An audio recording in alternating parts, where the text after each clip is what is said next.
Hi, International Grandmaster Ron W. Henley here for OnlineChessLessons.net. Today we're going to look at the Sicilian Pterdactyl. Pterodactyl is a rare bird. The opening itself was named by Raymond Keene, and Eric Schiller is another one of the practitioners of this opening. We get to it here from the sniper move order. e4, g6, bishop g7, knight c3, c5.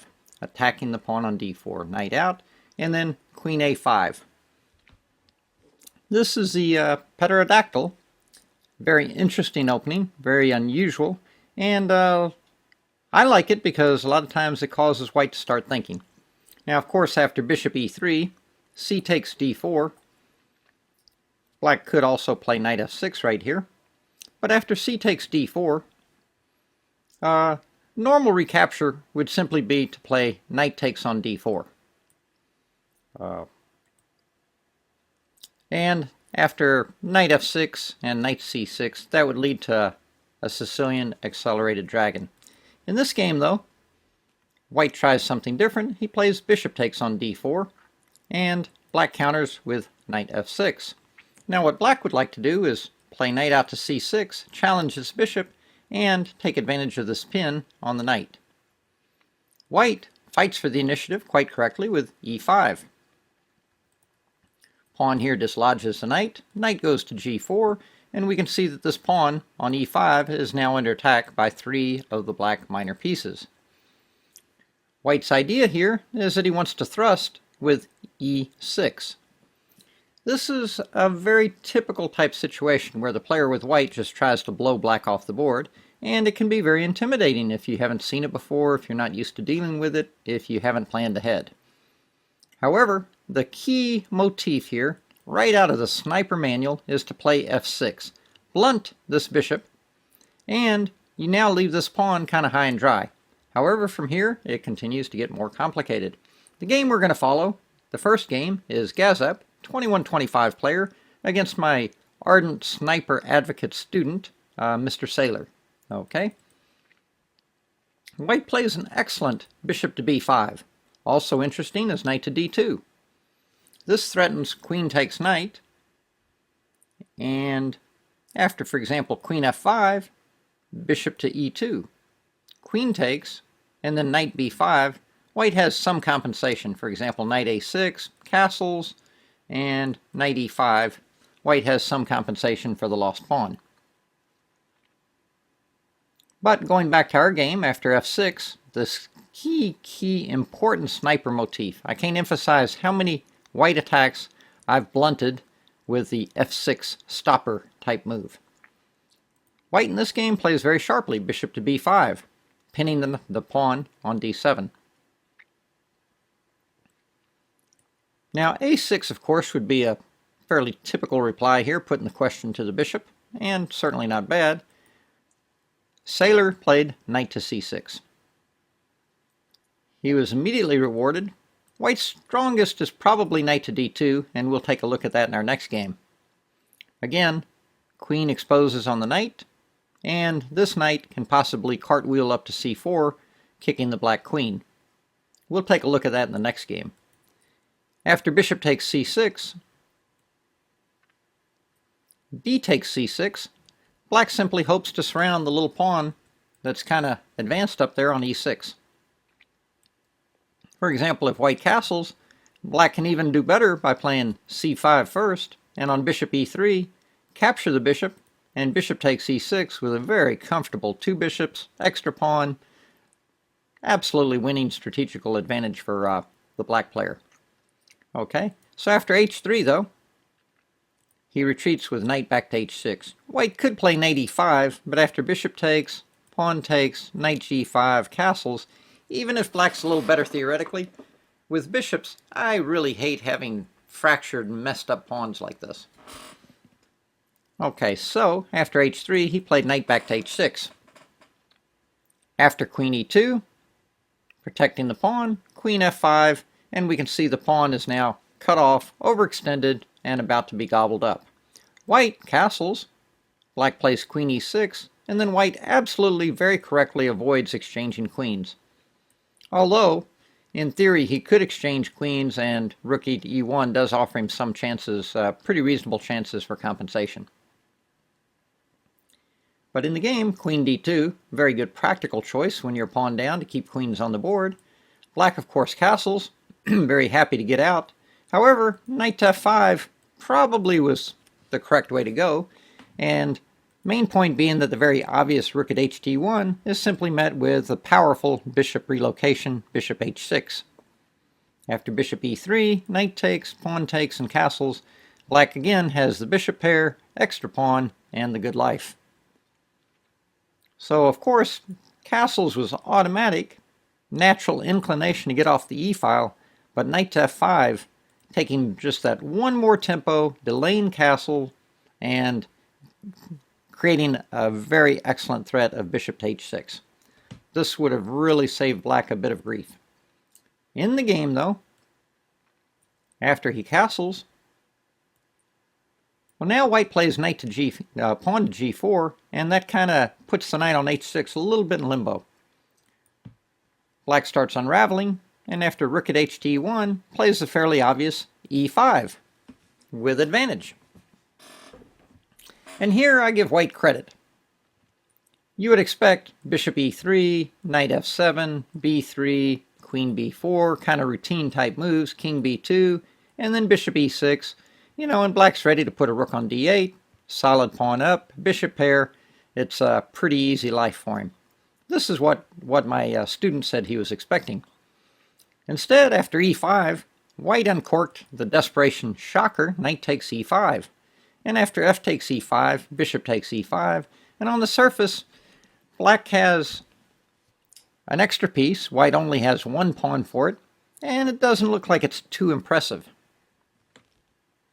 However, the black pieces have a little discomfort getting out, and the king is a little bit exposed. Here, black played a very natural desire, wanting to get this bishop developed, so he played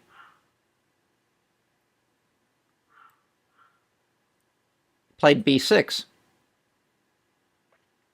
However, the simplest solution was to capture on e5, get the knight back into the game, and after rook e4, pull the queen back to c5, and black's pretty much okay. White really doesn't have the goods here. But after the less accurate b6, so after b6, looking to get this bishop out, white plays bishop takes, king takes, and then centralizes his knight with knight e4, and the game plan here suddenly becomes apparent. He wants to play b3, kick the queen, queen c3 check, taking advantage of the dark squares, king g8, g5, taking advantage of the bad knight on the rim, and after knight f5, knight f6 check with excellent compensation. Not so easy now for black to coordinate his pieces here after this move knight e4. King a little exposed, rooks aren't connected, knight on the edge, bishop doesn't have a lot of scope. So black comes up with the idea of playing c5. However, again, most precise was to get the knight back into the game, because b3 can be met with queen d5, and queen c3 check looks very dangerous here, but it can be met by queen e5. Nice timely interposition, and of course after queen c6, well, then the counterattack, queen a1, king d2, rook d8, king e2, bishop a6 check, c4, and queen takes a2 check, and the tide is definitely turned here. But instead, after c5, which looked reasonable, and had a pretty decent idea in mind, that namely b3 could be met with queen d4 offering to give back a pawn. For example, queen d4 takes rook e8, and white's only got 2 pawns for the piece, but he's pinned up on the e-file. However, white played the superior queen g5, and again, he threatens to get to the diagonal with queen e5 check. And here, black played queen e6. It turns out the correct move was to play queen f7, and on queen check, king g8, g5, knight f5, knight d7 check, takes, queen f6, bishop takes h3, rook e7, and white has some compensation. very active rooks. But in the game, after queen g5, black played queen e6. Okay. And now knight to g3. Looks good. However, knight c5, black had the retort queen f6. On rook e7, rook f7, and everything holds together. For example, rook takes, knight takes, and queens have to come off. Black will be a full piece ahead. But it turns out instead of knight to g3, with all his beautifully centralized pieces, white could have exploited the situation with knight to d6. This would have been much stronger. On queen f6, he then has rook e7 check,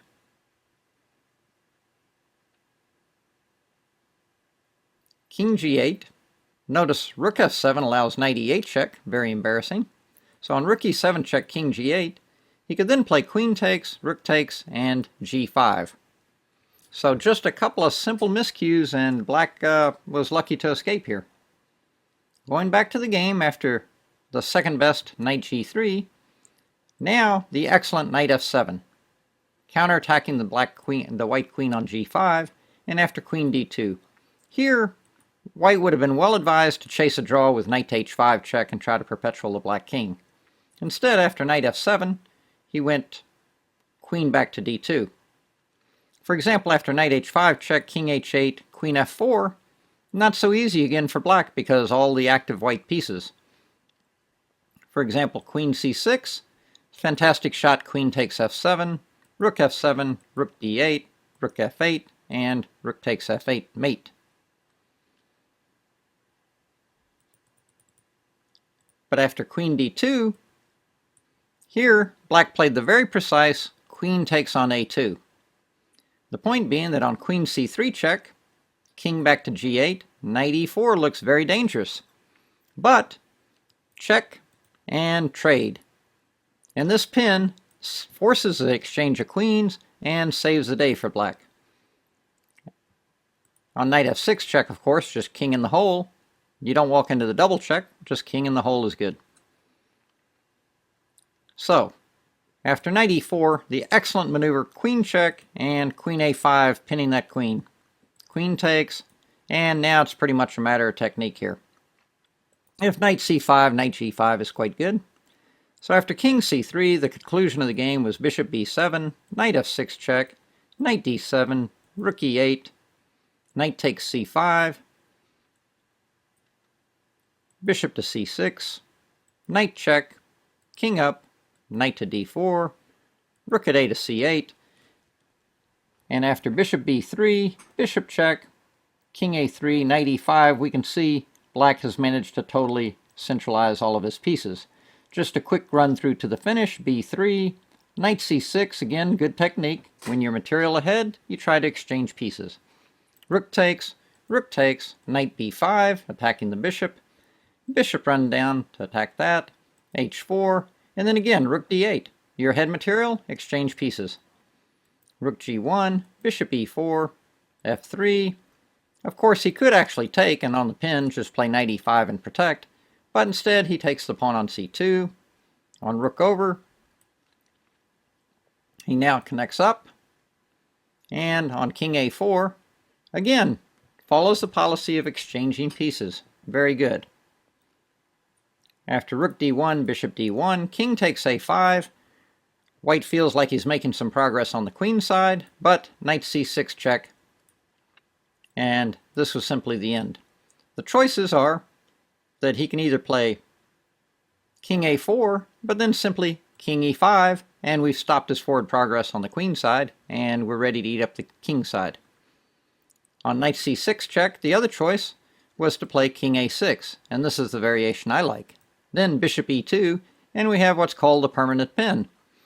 The only way white will ever be able to break the pin on his knight is to play king b7. But the minute he plays king b7, bishop takes on b5 will actually protect this knight. So again, a very interesting struggle. The Sicilian Pterdactyl with queen a5. After bishop e3, instead of knight f6, he captured right away. Bishop takes, knight out, e5, and then knight g4, and then e6, and the battle for the initiative was on. Tremendous struggle, a few interesting mistakes, but very interesting play, and a good example of the Sicilian Pterdactyl in action. Now the second game we're going to look at in the Sicilian Pterdactyl, which we reach e4, g6, d4, bishop g7, knight out, c5, knight f3, queen a5, is a game I had against a 2250 master, and having had the benefit of seeing the first game, I'd analyzed it a little bit, and we'll see my opponent deviates. After bishop e3, I take on d4. Again, I'm expecting knight takes d4 and knight c6 with a standard thematic accelerated dragon. However, after c takes d4, bishop takes d4. Again, the idea of this capture, of course, is the bishops are vis-a-vis, and the white players quite often figure getting rid of the black fianchettoed bishop is going to make the king more exposed. Good thinking. So, of course, we like to quite often play knight f6 to block that exchange, and then e5, knight g4, and then e6. And again, this type of advance always looks very, very dangerous and gives the white player the feeling that they're really, attacking in full gear. However, the veteran sniper player does not get worried or upset or stressed out, doesn't get his feathers ruffled here, but instead he plays a solid attack blocking f6. The idea there is that you want to come out, harass this bishop, and you also want to be able to try and force liquidation of this valuable e-pawn. Here, white plays bishop to b5. Again, the subtle retreat knight to d2 leads to some pretty sharp play. Okay, but after bishop to b5, now I play knight to c6. Again, a6 might be a possibility for black. I played knight c6. And bishop takes c6, d takes c6, we saw led to a comfortable game for black in the first game where our student sailor was playing black. So in this game, after I play knight c6, now my opponent plays a more clever knight to d2. And as mentioned in the first video, threatens to take my knight on g4, but it also threatens to cartwheel his knight up to c4 and harass my queen. I go ahead and accept the challenge. The choice here is to passively retreat, but after knight c4, queen d5, bishop c5, white has a lot of development. And for example, if you try to take on e6, your pieces are kind of jumbled, and he can capture on c6, and you have a pretty ugly pawn structure. So in the game, after knight d2, I go ahead and accept the challenge, and I take on e6. He takes on g4, and then I play e5. The point being that the pawn here attacks this one, and the bishop attacks the queen on g4. However, he plays queen f3. He now has a double attack on the knight on c6. I capture on d4, attacking the knight on c3. He takes on c6 with check, and we recapture. He takes with the queen with check, and then king up to f7. And now he's got a choice. He could play queen c4 check, trying to bail out and capture this pawn, or he could play queen takes a8 in the game. Let's take a look. If queen c4, bishop e6. Might as well get rid of this, but then f5 and the sniper bishop suddenly arrives. Queen e3, rook at a to b8, bishop to b3 trying to block the file. Of course, if castles, just simply rook takes b2 is pretty tasty.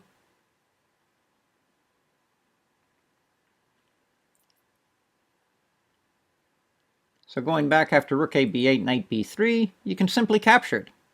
And rook takes because of the pin on the a-pawn. And rook takes b2, rook at f to e1, hoping to capture on e7, the simple quiet rook e8. And if white still tries to attack with queen check, king back, knight d5, the counterattack sets in with queen d2. Completely winning position, solid extra pawn, beautiful long-range bishop, and, let's say white defends this, then probably a good technical move like queen over.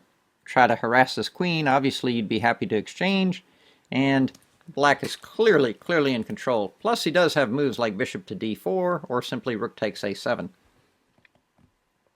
So going back, after bishop takes c6, b takes c6, queen takes c6, king f7. queen takes a8, and now pawn takes on c3. White recaptures. Instead, if white tries to get clever with knight to c4, you have pawn takes on b2 check. Check to the king, and suddenly a passed pawn. On king e2, the powerful crusher, bishop a6, pinning the knight to the king, pawn threatens the rook, rook threatens the queen. It collapses like a house of cards here for the white player. So after d takes c3, white recaptured. But now, black has the exchange down, but has fantastic bishops, and the white king is stuck in the center, and the white rooks are disconnected. The way you would exploit this is bishop a6, keeping that king in the center for just a little bit longer, and a tempo on the queen. For example, queen a7, of course, f5 is probably not a good idea for white. So therefore, after bishop a6, queen back, try to get a little defense going. f5 anyway, zeroing in on the c3 pawn. a4, for example, rook c8, piling on. Rook a3, and now very nice touch here, bishop to h6. Of course, I could win probably by playing bishop takes c3 and just powering in on the knight, and this would probably force him to give up the exchange. But I like this bishop relocation maneuver that I talk about in the Sniper manual. The idea here is that I want to threaten queen e5 check, and I want to have this e3 square covered so he can't interpose his queen. In the game, white played knight to f1. On knight b3 attacking the queen, then we see the queen e5 check, how powerful it is. King d1, we have a choice of either rook takes c3 or queen d6 check, recouping our rook.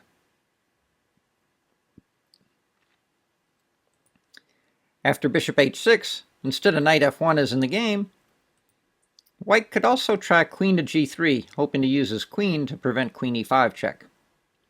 Then probably rook d8, pincering in on the knight, f4, trying to block the attack on the knight, and then rook takes d2, queen takes d2, and queen e5. I really like this variation because it shows the superior value of the bishops in a situation like this where you have an exposed king, open lines, and disconnected rooks. And here we can see the cross pin on the f4 pawn. White has no forces. For example, the rook can go to f1 because the other bishop will eat it. And we see fantastic teamwork with the white, with the black queen and bishops. I really like this variation very much. Okay, but going back after bishop h6, knight to f1. Now switch gears. Rook over to the b file, rook to b3, and then queen e5 check. The point being that when the knight interposes on e3, we've now cut the white queen's communication to this pawn over here on c3. And how do we exploit that? Well, we exchange rooks, eliminate the defender, and then queen takes c3 check. Now we can see the white pieces are cut off over here and unable to really help the poor king, who's now under attack by pretty much all three black pieces. So how does this work out? Well, king d1, queen takes b3 check, king d2, queen to b2 check, king d1, queen to b1 check, king d2, and now of course we could grab a rook, and after queen d5 check, king up, and probably black is winning, but after queen b1 check, king d2, it's more fun to continue with the attack. King back to c1, queen to c3 check. Notice the knight is pinned, so can't even try to interpose. Okay. King to b1, queen b3 check, king over. Again, after queen b3 check, king in the corner, bishop g7 mate from the sniper bishop. So king has to come back, and now suddenly bishop to d3. Threatens simply queen to c2 mate. Again, keep in mind this knight is pinned. So after king d2, queen c2 check, queen check, king d1, bishop c2 check, Again, knight is pinned. This time it's a different pin because if he captures, you have queen d2 mate. So I like this really excellent example of the queen and the two bishops working as a tremendous team. After king e2, then bishop to e4. The point of this move is to nudge the white queen further out of play. After queen h3, then bishop d3 check, and again the king has a choice. Can go back or up. If up, then queen c6 check, queen d6 check, king h4, g5, and mate, obviously. And on king g3, queen d6, king f3, simply queen f4 mate. So after bishop d3 check, king went back, queen b3 check, king e1. I guess a little T-note there, of course. Once again, this would be mate. Keeping in mind that this guy is pinned. Okay? So after queen b3 check, king e1, queen b1 check, he interposed the knight. Why did he interpose the knight? Because of king up, queen check, king up, and mate. So after queen b1 check, the knight got interposed, and queen b4 check is very embarrassing. Had to cough up the knight, and just rotate back around again, and mate. Fantastic teamwork with the queen and the two bishops. Just to go back and do a very brief recap here, what happened in the opening? Well, we got the Sicilian Pterdactyl Variation. Very, very rare bird in international play, but you do see it from time to time. After bishop e3, pawn takes on d4. White should take with a knight, or could take with a knight, but instead, after bishop takes, knight f6, e5, knight g4, and e6, the key move is f6. And from here, play got very sharp with bishop to b5. a6 deserves attention. We played knight c6, and my opponent played the very, very sharp knight back to d2. And after we took on e6, he went for material gain. We go to recoup the piece. He attacks the c6 square. We take. He takes on c6. King up. We offer him the rook in the corner. And when he takes that, we take on c3 with a tremendous attack. After pawn takes and bishop a6, black is the exchange down, but white has tremendously weak pawns. White has a king stuck in the center, and black has fantastic bishops. I'm Grandmaster Ron Henley. On behalf of OnlineChessLessons.net, thank you very much for taking time to preview this video. We also have books and downloadable videos on the Sniper, which include a chapter on the Sicilian Pterdactyl. Thank you very much again. Grandmaster Ron W. Henley on behalf of OnlineChessLessons.net.